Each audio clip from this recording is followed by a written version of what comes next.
నమస్కారం అండి. నా పేరు రవికుమార్ అండి. నేను పెద్దజీయర్ స్వామి మఠంలో కొంతకాలంగా గుమాస్తాగా పనిచేస్తున్నాను. అలాగే కేబుల్ బిజినెస్ ఉంది, రియల్ ఎస్టేట్ వ్యాపారం కూడా చేసుకుంటూ ఉన్నాను. గత 2 సంవత్సరాల క్రితము ఏప్రిల్ 29వ తారీఖున 2023 ఆ రోజు పరకామణిలో ఒక తప్పు చేశాను. నేను ఆ తప్పుకు ప్రాయశ్చితంగా నేను మా కుటుంబము మహాపాపంగా భావించి నా ఆస్తిలో 90% స్వామివారికి ఇవ్వాలని అనుకున్నాము. అలాగే స్వామివారి పేరు రాసి ఇచ్చాము. కానీ దాన్ని కొంతమంది మరోలాగా భావించి దాన్ని ఇంకోలాగా మాట్లాడుతూ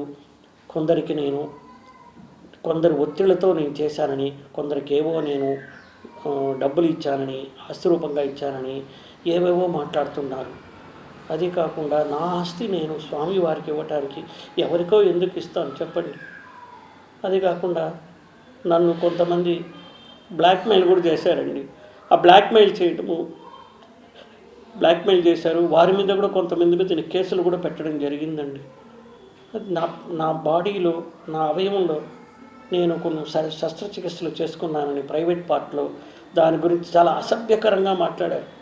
ఇది గత 2.5 సంవత్సరాలుగా 3 సంవత్సరాలుగా నేను, నా కుటుంబ సభ్యులు, నా భార్య పిల్లలు మనోవేదన చెందుతూనే ఉన్నాం. ఈ రోజు వరకు కూడా మేము ఆ బాధ నుంచి కోలుకోలేకుండా ఉన్నాము. వాటి గురించి డిబేట్ పెట్టడం, మా గురించి అసభ్యంగా మాట్లాడడము మేము తీసుకోలేకపోతున్నామండి. దీన్ని పై న్యాయస్థానం వారు నాకు ఎటువంటి వైద్య పరీక్షలు